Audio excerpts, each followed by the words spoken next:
Bien. Está bien.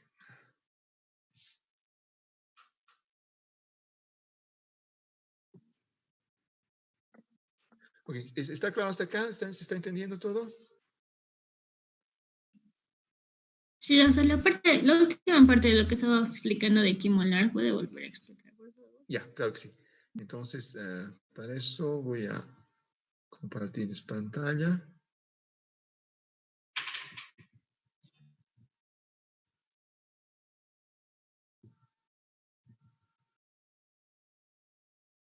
Ya, estamos todos. Entonces, dijimos, tenemos esta cinética y otra que la cinética no, la resolución del problema con condiciones equimolares no ha sido, ok, nos ha mostrado qué va a pasar. Estamos viendo que va a haber competencia más o menos entre los tres, que están por ahí los tres, y que hay una ligera preferencia por nuestro producto en este sistema, ¿no? Pero no nos garantiza que estamos en el mejor caso posible.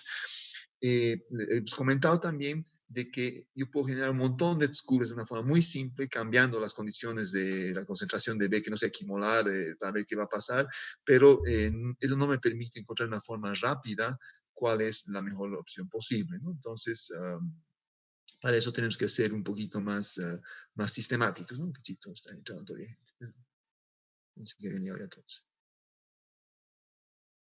Okay. Entonces, lo que tenemos que hacer es hacer una forma más sistemática y hemos visto que para reacciones en paralelo, o sea, el sistema de reacciones en paralelo, la mejor forma es tomar ese rendimiento fraccional instantáneo, ¿no?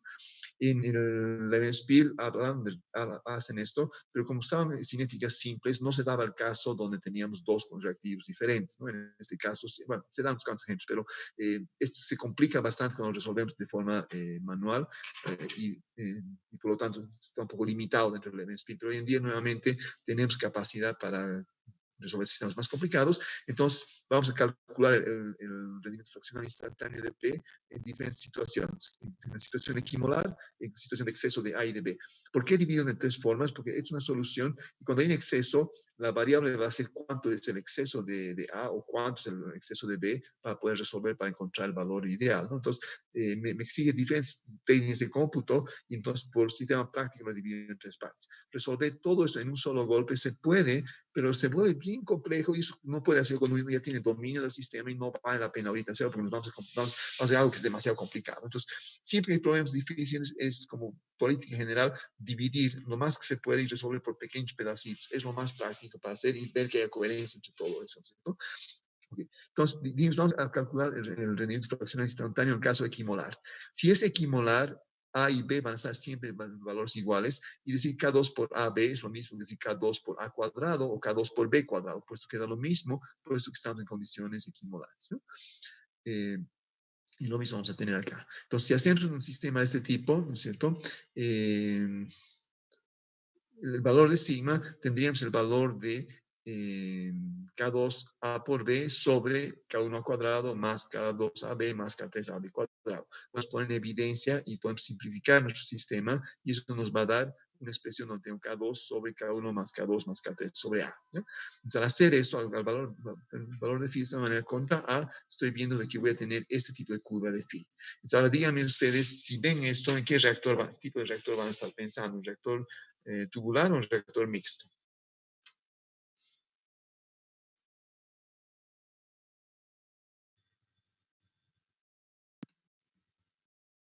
Mixto, tal vez.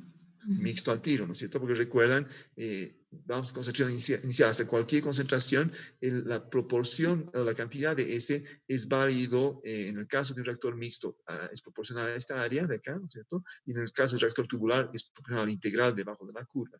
Obviamente, como es una relación que va subiendo en ese sentido, ¿cierto? Un reactor mixto sería la mejor opción, ¿cierto? Y con el mayor grado de concentración posible, y me permitiría tener más o menos 0,375, algo así, por 2, ¿no es cierto?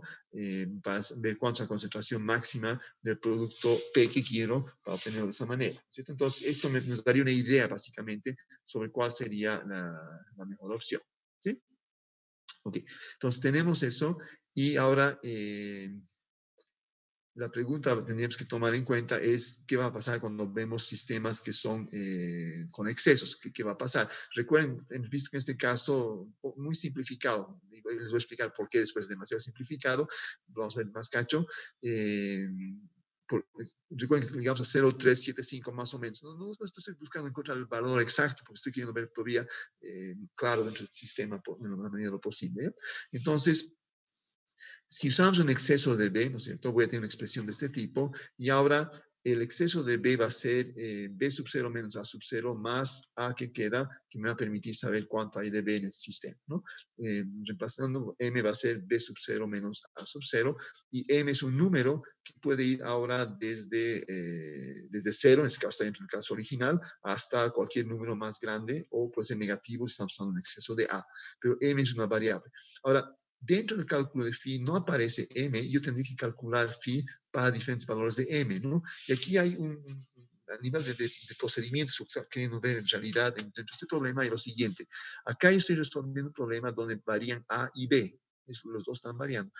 En este otro caso, yo quiero ver cómo varía A con B, pero para un M definido, y luego para otro M, y para otro M. Quiero situaciones en las cuales tengo la solución del valor de phi, todos los cambios que están ocurriendo con A y B para diferentes valores de exceso, ¿cierto? Entonces aquí tengo un montón de escenarios en los cuales tendría que tener esta curva phi. Eso automáticamente me está llevando no a un sistema en 2 dimensiones, sino en 3 dimensiones. Una dimensión es A, la otra dimensión que tiene que estar es el valor de m, y la tercera dimensión sería el valor de phi. Entonces, quiero llegar a algo que sea tridimensional, que me permita entender mejor lo que está ocurriendo acá. Y nuevamente, son problemas de visualización y hacer cálculos para encontrar una superficie en 3 dimensiones, así usando papel y lápiz, se los regalo. Realmente es un caso muy simple, sobre todo para las cuestiones no lineales, eso ya no es práctico hacerlo a mano, ¿no? Y obviamente la lógica que estamos empleando aquí, cuando son más de 3 dimensiones, ya no podemos ni siquiera dibujarlo, pero entendiendo en 3 dimensiones podemos llevarlo a n dimensiones, que es la parte práctica. Pero ya tiene otras dificultades que no vamos a comentar algún rato. ¿ya? Entonces, para eso, lo que vamos a aplicar hay varias formas. Todas son técnicas numéricas, y recuerden eso también, ¿no es cierto? De que hoy en día tenemos herramientas para resolver problemas. Las herramientas que tenemos hoy día nos permiten resolver problemas de hoy y de mañana. Los problemas de ayer ya han sido resueltos con papel y lápiz. Si nosotros continuamos con papel y lápiz, vamos a poder seguir resolviendo problemas de ayer, pero lastimosamente los problemas casi todos ya han sido resueltos, ¿no? Entonces, tenemos que prepararnos para lo que nos viene ahora o lo que viene mañana, básicamente, ¿no? Entonces, aquí, en la forma más simple posible, por eso que en una cinética A por B, A y B están relacionadas por la reacción, y evolucionan con T de la misma manera, o en cierta proporción, según la estequiometría, según otros problemas, pero A y B están relacionadas, ¿no? En una relación como esta, tengo que un valor de m, donde quiero explorar la evolución de a en t para distintos valores constantes de m. Para una misma corrida, m, el exceso que tenía, se va a mantener constante, ¿no? Para eso, vamos a usar uso de una función que tiene MATLAB, y podemos usar con Excel, con el programa que ustedes quieren. Va a tener otros nombres o no va a tener nombres, vamos a tener que programarlo nosotros mismos, ya depende de cada quien. La lógica es la siguiente, ¿ya?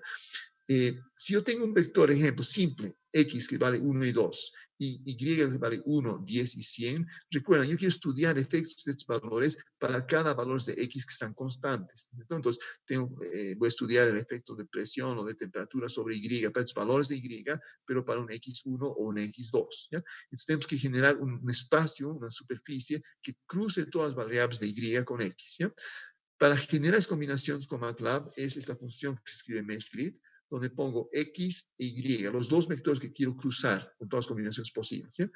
Y les voy a dar nombres que sean parecidos a los que tenía originalmente, no los mismos, porque voy a complicar todo, no me va a aceptar hacer un programa, pero cosas que yo me pueda dar cuenta. Si este era x minúscula, este lo voy a llamar XX, o X2, o XX, o lo que ustedes quieran llamar, pero algo que esté relacionado con el X y el Y con el Y. Lo más práctico que he visto yo es poner valores mayúsculas, y acordarme que mayúsculas son matrices, por la oposición a los valores minúsculas, que son vectores. ¿sí? Si hago eso, voy a encontrar que X es, otra vuelta, era 1, 2, y hay 1, 2, 1, 2, 3 veces. ¿Por qué? Porque hay 3 elementos de Y.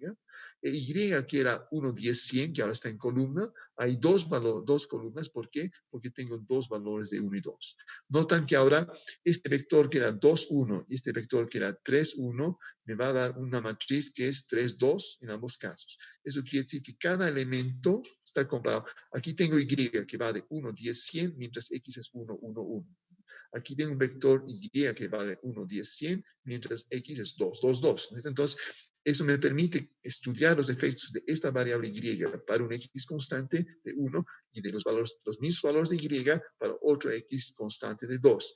Esa es la astucia por la cual yo puedo generar sistemas en 3 dimensiones y de una forma muy simple. Lo único que tengo que pedir es esto, y ahora el x y uso de la misma manera, usando además la función punto, ¿no? Porque tenemos el elemento a elemento, para estudiar todos los casos en los cuales y está cambiando para los diferentes valores de x que me interesan. O al revés, ¿no? Ok, entonces si eso lo hago, ¿ya? Obtengo esta superficie. Aquí tengo los valores de A y aquí tengo los valores del exceso. ¿Ya? Notan, la primera curva que está aquí sobre el borde mismo es el phi que habíamos obtenido, el phi que está en Z, es el phi que habíamos obtenido con un B0 menos A0 de 0, vale decir cuando B0 y A0 eran exactamente los mismos. ¿Ya? Y podemos ver de que en términos generales, a medida de que B0 va aumentando, la tendencia es de que la phi va a ir disminuyendo. Salvo en una zona como esta, donde hay un punto alto y bajo. Notan, esto vale su peso en oro, porque estoy viendo que en la mayor parte de los casos, si hubiera tomado varios puntos al azar, hubiera dicho, parece de que aumentar el M, el valor de phi disminuye, no es una buena opción. Pero aquí tengo una zona relativamente reducida, donde si por casualidad no he puesto un punto, tengo un valor máximo. Podemos rápidamente calcular, mostrarles cómo se calcula eso, porque la aplicación de esto es bien simple. Voy a cambiar un poquito esto.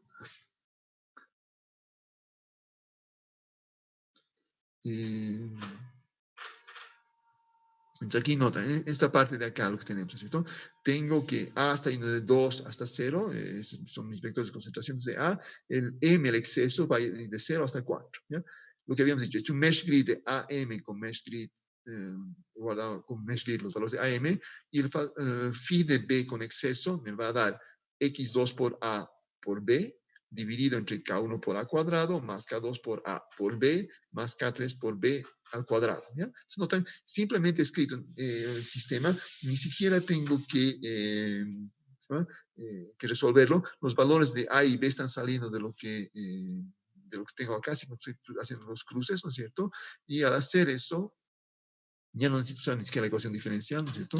Al aplicar esto, voy a obtener,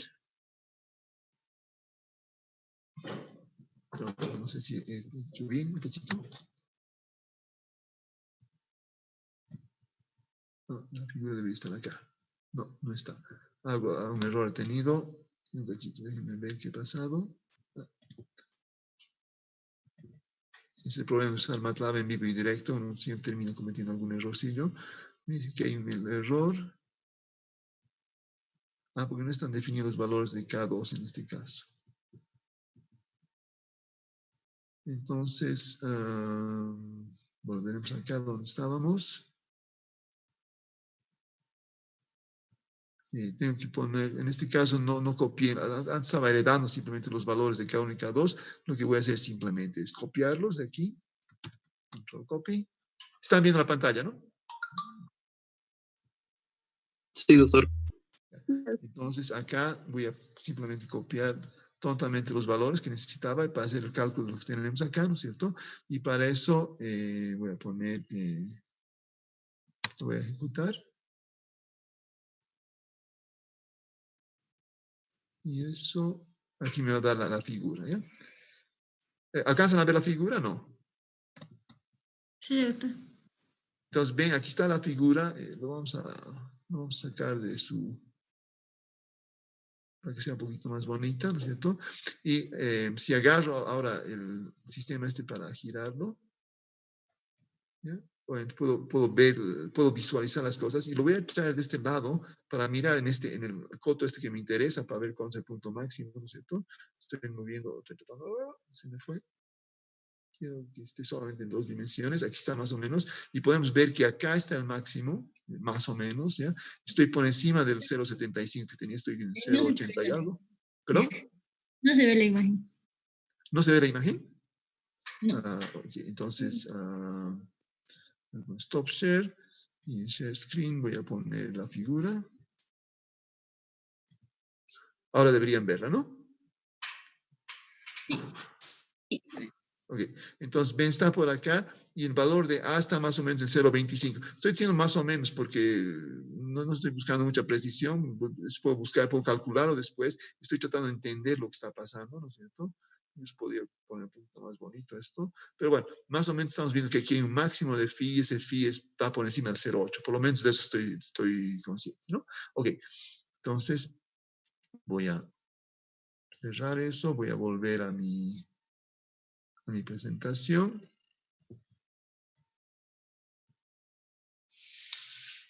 Listo. Entonces, aquí mi punterito. Entonces, aquí tienes la figura, lo copiado, pero notan, el hecho de poder agarrar y darlo vuelta, y a mí es que no he tardado nada en hacer el cálculo, y lo que tengo que escribir para hacerlo también ha sido mínimo, ¿no? Porque simplemente me da un vector de A's, me da un vector de excesos, ¿no es cierto? He cruzado las variables y en base a eso he calculado cuánto sería el phi instantáneo en ese punto. Notan que no estoy resolviendo el sistema de ecuaciones diferenciales, ¿no es cierto? Simplemente estoy viendo el efecto de sus cinéticas y esto me está identificando aquí un punto que no es tan obvio de ver y que con papel y lápiz no creo que hubiéramos encontrado muy rápidamente. Entonces me da flojera ver antes, ¿no es cierto? Ahora, ustedes me dirán, sí, pero ¿qué pasa si yo agarro phi y derivo respecto a A y B igual a eso a 0? Podría haber despejado esto, efectivamente, podría haber hecho eso. Hagan la prueba de hacer esto, se les va a volver muy rápidamente un chorizo tan largo que antes de terminar se van a rendir porque no da ganas, porque se vuelve una cosa demasiado larga, ¿no? Entonces, eso hace de que, ¿se llama? Que esa forma de visualizar, de mirar, usando fuerza bruta, calculando para todas las combinaciones de A y M en este caso, ver dónde está el phi que me conviene, me indica que en este caso hay condiciones en las cuales en un reactor mixto con un exceso de 0.25 de B, yo puedo lograr tener un valor de phi más alto que el que tenía antes. Antes estaba por 0.27, creo que era, ahora estamos 0.80 y algo, no sé, no me acuerdo los números ahorita, pero obviamente hay una mejoría enorme y es un puntito bien resumido dentro de esto. Y eso porque menos hemos dado una cinética totalmente al azar, ¿no? Ni siquiera sabíamos que iba a salir algo así. Entonces, cada cinética que nos damos va a tener sus sorpresas de esta forma y eso nos permite ver dónde nos conviene ubicarnos, ¿no? Y es con muy poca inversión de tiempo y esfuerzo. Esa es la ventaja que tiene, ¿no? Entonces, acá ahora, si he calculado el phi correctamente, ¿no es cierto? En el caso original, con cantidades stoichiométricas, llegamos aquí a 0.37, más o menos, no me acuerdo, aquí está, ¿no es cierto? Y con este caso, con un exceso de 0.25 molar de B, voy a poder subir y voy a llegar a un poquito más de 0.8, ¿ya? Entonces, eso hace de que estoy identificando condiciones y ahora yo sé de que hay una condición realmente con un exceso de 0.25 en el cual yo puedo llegar a obtener mayor rendimiento. Notan, si ahora quiero sacar el rendimiento de un reactor mixto en los cuales estaría funcionando, la cantidad del producto P que obtendría originalmente sería 0.37 multiplicado por 2, eso me va a dar una concentración de 0.74, ¿no? En este caso, con esta pequeña exceso, 0.87 multiplicado por 2, ¿no? Me va a dar 1.74. Entonces, la diferencia es bastante grande en ambos, ¿no es cierto? Utilizando un reactor mixto, porque aunque al final existe esa subida, como tengo que tomar el rectángulo, que en proporción de eso estoy ganando un área enorme comparado con el área que estoy ganando en esta parte de acá. Entonces, el efecto es dramático y vale la pena hacer el cálculo, ¿ya? Lo mismo podemos hacer ahora cuando usamos un exceso de A. Ahora, cuando hago un exceso de A, me sale una cosa así, me sale una cosa plana con un pico bien hasta abajo y el punto de abajo está en menos 10 por 10 a la 15. Obviamente, esto no me es muy útil y lo que pasa, nos damos cuenta, ¿no es cierto?, es de que cuando estamos usando excesos de A, no puede haber, A no puede ir hasta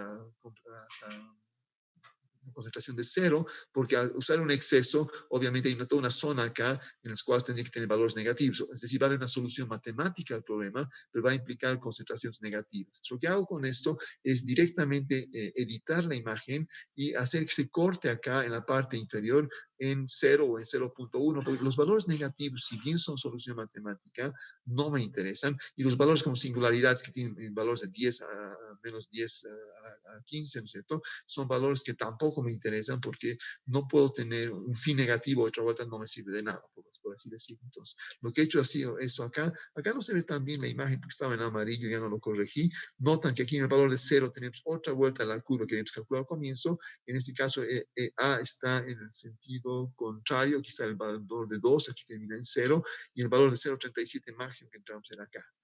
A medida que tenemos valores de A, hay una ligera mejora, obviamente, pero no es muy importante. En toda esta zona de acá son valores negativos que no me interesan para nada, y aquí ya son valores de phi que cambian de signo porque,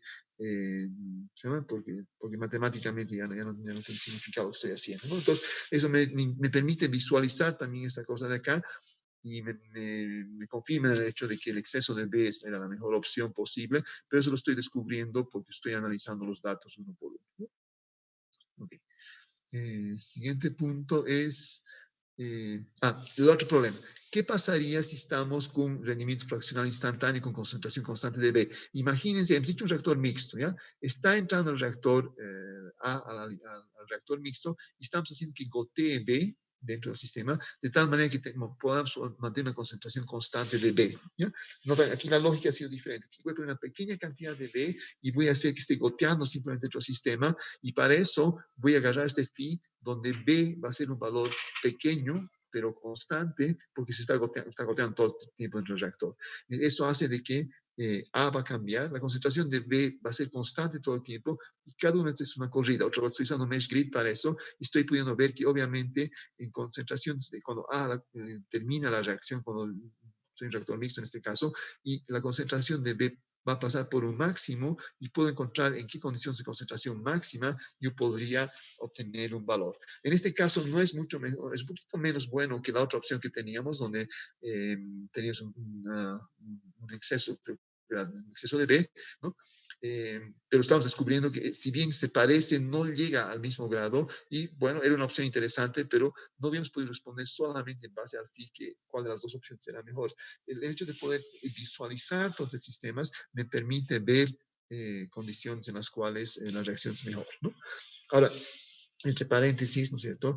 El conflicto que yo tengo en esta parte es la siguiente, ¿no es cierto? Esto es el mundo moderno, esto es lo que necesitamos para resolver los problemas de hoy y de mañana, esto es lo que ustedes tienen que saber manejar bien, pero esto es bien difícil tomar examen porque no todos tenemos MATLAB, no todos manejamos bien el MATLAB o cualquier otro sistema, pero tiene que estar claro para ustedes de que para desempeñarse hoy en día tienen que tener un instrumento de cómputo, alguna herramienta para hacer cómputo, la que ustedes quieran, usen Python, usen Excel, usen lo que ustedes quieran, pero tienen que tener una porque eso es lo que nos está pidiendo el sistema de la realidad de mañana. Los problemas de ayer ya han sido resueltos ayer, ¿cierto? De forma heroica, graficando, usando piedritas para contar, pero los problemas de mañana necesitamos capacidad de cómputo mucho más grande, y es importante que esto sea parte de las competencias que tenemos para poder hacerlo. Eso es bien importante, ¿ya? Entonces, estamos usando esto en algunos casos. En el examen, no sé, lo ideal es hacer un proyecto de semestre donde podamos hacer estas cosas. Laboratorio nos ayudaba a implementar muchas de estas cosas así, pero entonces esa parte no solamente ha sido interrumpido este semestre, pero sí les llamo a que tomen conciencia de ese hecho y trabajen lo más que puedan con cualquier instrumento, no me importa. Yo les puedo apoyar en MATLAB, es mi limitación nada más, ¿cierto? Les he dicho que Octave también puede funcionar. Euler, que es con Windows, Octave era con Linux, ha cambiado mucho desde la época que yo alguna vez lo había visto. He logrado resolver sistemas cuando hay una sola variable, con matrices. No estoy encontrando la forma, porque su manual no es muy bueno. La ventaja es que es gratis. Voy a encontrar la forma y les voy a avisar. Les voy a mostrar también lo mismo con Euler cuando pueda. Pero por el momento estamos con MATLAB, y es lo que estoy proponiendo que más o menos utilicemos, ¿ya? Entonces, tenemos que trabajar, ver la forma de subsanar nuestras limitaciones por las condiciones que estamos, ¿no es cierto? Pero es importante, eso sí, que esa parte podamos manejarlo de la mejor forma posible, porque ¿se llama? Es condición para el futuro, y en el sentido es condición para ustedes. Tienen que manejar esto, ¿eh? Ok, entonces con eso, aquí el concepto es lo importante, ver cómo podemos hacer, y en esa forma estamos pudiendo optimizar, maximizar la producción de B. Ahora, sobre estos problemas podemos jugar un poquito más, porque si yo empiezo a poner precios al valor de A y de B y el volumen, porque teniendo esto y las condiciones ya puedo calcular fácilmente el volumen del reactor que necesito y todo, ¿no es cierto?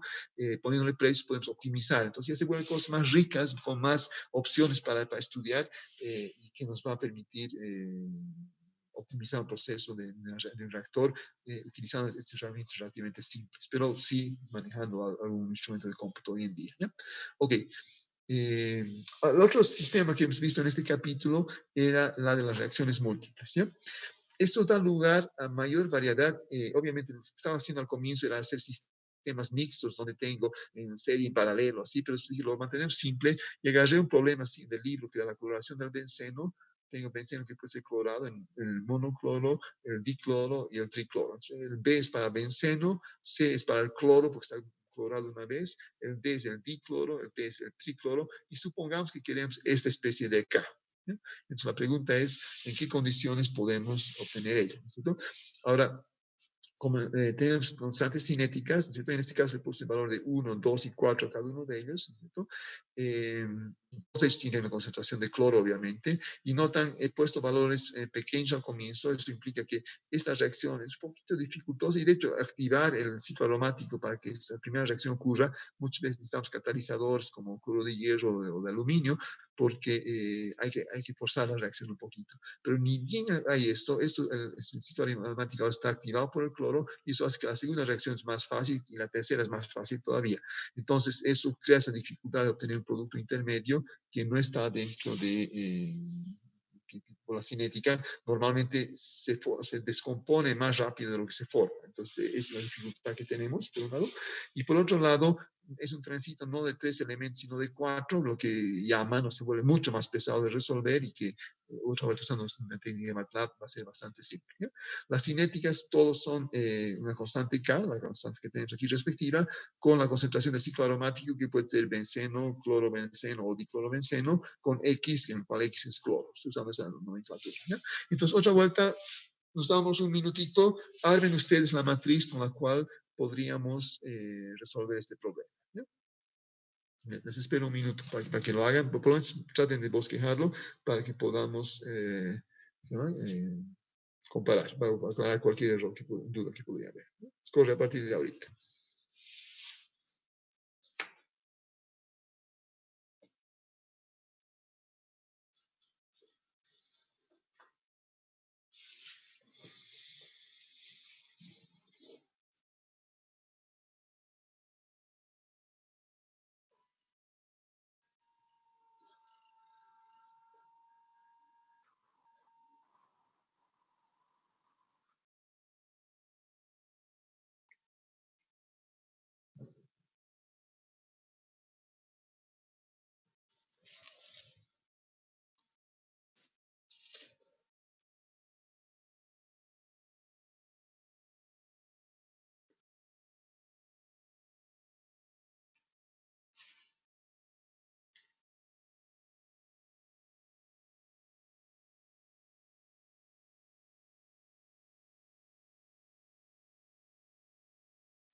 ¿Okay? Ya es más o menos un minuto.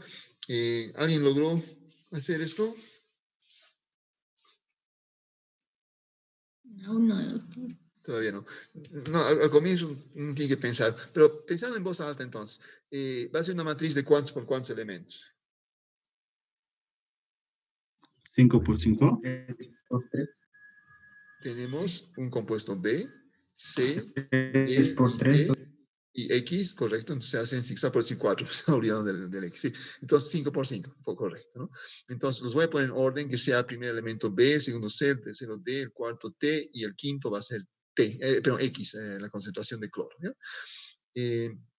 Eso hace de que, perdón, no quería mostrar eso todavía, a ver, iremos a, no, iremos nomás hacia MATLAB para poder.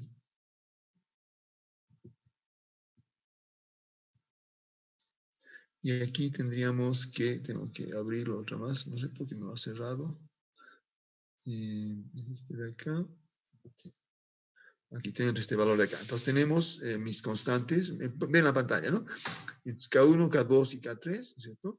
Entonces, el primer elemento es valor de benceno, entonces es la reacción, la formación del. Ahí se está por acabar el tiempo. No, tenemos 10 minutos. De ahí vamos a reconectar si es necesario. tengo, depende de la concentración del primer elemento, que va a ser el benceno, ¿no es cierto? Con la concentración de cloro, eso no hay nada más. Para el segundo, y es negativo porque está descomponiendo, desapareciendo el benceno. Para el segundo, es positivo con benceno y negativo respecto a sí mismo contra el cloro, puesto que el monoclorado se vuelve diclorado, ¿no? Lo mismo en el siguiente caso para el triclorado, y en el caso del cloro propiamente dicho, puse que es la concentración de cloro en los tres casos con el benceno, con el monocloro y con el dicloro, ¿cierto? Entonces, la matriz va a tener esa forma multiplicado por X, ¿sí? Eso me permite entonces ahora, vamos directamente, me permite analizar esto, ¿no es cierto? Y me va a permitir en este caso obtener lo siguiente. Entonces, voy a tener aquí, en el caso que resolví en este punto, usé 3 equivalentes de cloro. Entonces tengo la concentración 2, que es la del benceno, que estando en concentración 2 va a caer y va a ir hacia 0. La concentración del cloro que usé 6, ¿por qué? Porque se me ocurrió nada más, ¿no es cierto? Va a caer y va a ir desapareciendo. Aquí tengo las diferentes especies que se forman. Y en este caso, el dicloro, que estaba como una especie de amarillo, naranja, no sé qué color será es este chiquitito que está acá, que apenas se lo ve que sube y cae otra vuelta, ¿cierto? Entonces, esos son los valores que tengo para para el valor de cloro, ¿ya? He jugado esta reacción, este sistema, cambiando la concentración de cloro, y eso puedo generar curvas. Aquí vemos las curvas solamente del producto que me interesa, ¿no es cierto? Y puedo ver que en todos los casos, con diferentes concentraciones de cloro, lo único que logra es que sea más rápido, más lento, punto, no te pases por su punto máximo, pero en todos los casos llega al mismo valor, ¿ya? Es una reacción que no, es un sistema que no está cambiando mucho por el hecho de que hay una cierta simetría en el problema, porque todos están reaccionando con cloro, que hace que este máximo no va a cambiar si le pongo más cloro o menos cloro. Esa es la conclusión a la que estoy llegando. En otros casos, si las cinéticas son diferentes, este máximo podría tener un cambio, ¿no es cierto? Y eso hace de que acá no puedo concluir gran cosa, ¿sí? Pero esa conclusión podría llegar solamente haciendo el cálculo. Si no hago el cálculo, no podría concluir, saber eso, ¿no? Porque finalmente, si esta reacción es lenta y yo le pongo bastante cloro para que sea rápido y se forme esta especie de acá, obviamente el incremento de cloro va a hacer que también sea más rápido su descomposición. Entonces, hay una cierta lógica. Y como todos están reaccionando con un solo equivalente de cloro, en su cinética, eso hace de que no hay cambios sobre el máximo. El tiempo va a cambiar. Si uso un exceso de cloro, voy a llegar al máximo más rápido, eso sí, ¿no es cierto? Si uso muy poco cloro, probablemente no voy a llegar se va a acabar antes y va a haber otro tipo de distribución, no sé, tendría que ver eso, pero el máximo en todo caso que obtengo en todos los casos es el mismo. Ese es un resultado interesante de por sí. Quizás pueden razonarlo a posteriori y decir si era lógico, pero no era tan obvio, me parece, a priori decir esto va a ocurrir, ¿no? Entonces aquí estoy poniendo en evidencia eso, ¿ya? Nuevamente, simplemente aplicando este sistema, armando un loop para que tengan diferentes valores de cloro inicial y es bastante simple de armar esto, ¿ya? Ok. La otra ventaja que tiene esta reacción en particular es de que, si bien es una reacción en serie de punto de vista del ciclo aromático, es una reacción en paralelo del punto de vista de cloro, porque el cloro puede reaccionar ya sea con el benceno, con el cloro benceno, con el dicloro benceno, y podría eventualmente con el tricloro benceno también. Entonces, eso hace que yo pueda calcular phi respecto a la concentración de cloro, a la descomposición de cloro, ¿ya? Y aquí vemos de que efectivamente hay el punto máximo donde tenemos el dicloro. Esta altura de acá corresponde al dicloro, esto de acá corresponde al monocloro, y esta distancia de aquí corresponde al tricloro. Esta distancia de acá corresponde al benceno que no ha reaccionado. Entonces, al comienzo, cuando la conversión es 0, todo es benceno, y a medida que la conversión va avanzando linealmente, la cantidad de benceno proporcional a esta distancia, a esta altura, va yendo hacia 0, ¿no? Eso nos indica dónde está, cuando tenemos una conversión de 0,65, es donde llegamos al máximo, y eso correspondería dentro de nuestro sistema un punto como este, donde el cromo que estaba en 2 ahora está en 0,7, 0,8 por ahí, que corresponde a 60% de conversión, y me va a dar este valor de 0,2, que va a ser proporcional al valor de 0,2 que tengo acá, ¿no? Entonces, les he dicho, hay dos formas de verlo: tiempo contra concentración o avance de reacción contra fracción proporcional. Aquí no lo puse como fracción, sino como parte, una fracción total que mide 2 inicial, ¿no es cierto? Que se mide como las distancias. No es lo que se lee en la curva, sino el valor de esta distancia, o esta distancia, o esta distancia, o esta de otra. Entonces aquí tenemos distancia para 1, para 2, para 3 y para 4, que corresponde a los 4 compuestos que tengo de benceno, clorobenceno, dicloro y triclorobenceno, ¿no? Entonces es la otra representación que se da en el libro, y que obviamente las dos son compatibles, a veces podemos analizar uno respecto al otro, ¿no? Les decía, entonces, podemos verlo también como un problema de reacción en paralelo, y eso hace de que también puedo tomar en cuenta el valor de phi y hacer cambios, como los excesos. Puedo estudiar el efecto de exceso más fácil viendo phi en este caso, ¿no? Entonces, al hacer eso, aquí tienen el valor de phi, que cambia. ¿Qué tipo de reactor usarían ustedes en este caso para la cloración del benceno? Aquí está la concentración de benceno inicial, ¿no es cierto? Y aquí tengo el valor de phi. ¿Qué tipo de reactor utilizarían ustedes en este caso? Estamos viendo el sistema... Tubular, doctor. ¿Perdón? Tubular, doctor. Tubular sería una mejor opción que, si tendría que escoger entre tubular y mixto, obviamente tubular es mejor. Pero si puedo escoger otra cosa, si puedo diseñar otra cosa que podría ser mejor todavía que el tubular, ¿cuál podría ser este?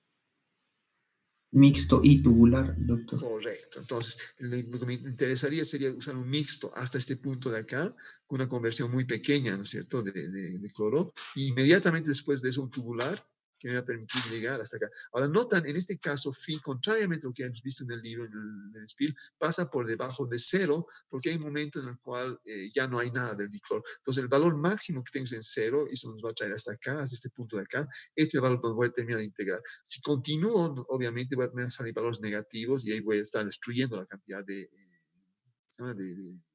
dicloro que quiero. Entonces, el 0 me está indicando dónde está el límite. Voy a avanzar solamente hasta una conversión de cloro que sea 3,2 molar, algo así, ¿no es cierto? Y la primera parte va a ser este rectángulo de acá en el reactor mixto. La segunda va a ser la integración hasta 0, ¿no es cierto? Y calculando eso me va a dar, obviamente, la cantidad total del dicloro que puedo obtener, por un lado, y por otro lado, voy a poder calcular con el primer elemento el volumen que en el reactor mixto que necesito y el volumen del reactor tubular que necesito en otro caso. Y nota, estoy resolviendo, encontrando lo ideal, ¿no? Acá he cambiado, ya no me acuerdo qué cosa he cambiado, y me da curvas que no... he cambiado la concentración inicial del cloro, ¿cierto? Y cambiando las concentraciones iniciales, vemos que la curva se va desplazando, en otras palabras, no va cambiando, y en ese sentido es lo que habíamos, una conclusión que habíamos llegado antes. Si usamos menos cloro, vamos a tener volúmenes más pequeños, o pero más cloro, la reacción es más rápida, el volumen puede ser más pequeño, pero no voy a mejorar la selectividad, ¿cierto? Lo mismo en el tema de usar mixto y tubular, los valores en sí del mixto y tubular van a cambiar, la cinética va a ser más rápida, pero estoy gastando menos cloro. Hay un óptimo económico que también podemos jugar para encontrar. Pero todo eso viene recién cuando una vez que analizar el problema del sistema de reacciones y estoy llegando a este tipo de conclusiones. Y eso lo puedo hacer solamente porque estoy visualizando, aplicando en este caso el concepto del phi. Ahora, en este caso, esta reacción en serie puede ser vista como una reacción paralela, porque tengo cloro que reacciona contra los diferentes compuestos que tengo acá. Si no es el caso, ya no puedo usar el phi, o ya no tiene sentido hablar de phi, y ahí tenemos que utilizar, estamos un poquito más abandonados a nuestra suerte, ¿no? Ok, eso es más o menos todo lo que quería comentar. Nos queda más o menos un minuto. Lo que les voy a proponer ahora es mandarles un problema, y les voy a pedir que lo analicen de la mejor forma posible. Usen todo eso, y eso podemos comentar en la próxima clase. ¿Están de acuerdo? Ya, doctor. Ok, no les voy a mandar ahorita porque todavía no tengo el problema, tengo que inventar un problema, pero les voy a mandar uno que sea más así, que exija más de su cómputo. Va a ser duro, difícil, penoso para muchos, pero en realidad tomen en cuenta que estamos aprendiendo al hacer eso, y al analizar los resultados con lo que vamos a ver después, vamos a ver qué estaba bien, qué estaba mal, qué tenemos que mejorar. No estamos esperando que todo lo haga perfecto, porque han visto, son cosas más complicadas estas, ¿ya? Ok, con eso nos vemos el lunes. El lunes ya vamos a entrar al capítulo de calor en los reactores, a menos que tenga que terminar alguna cosita aquí, no me acuerdo ahorita. Pero bueno, ya vemos el lunes. Y el curso de hoy día y mañana les voy a mandar un problemita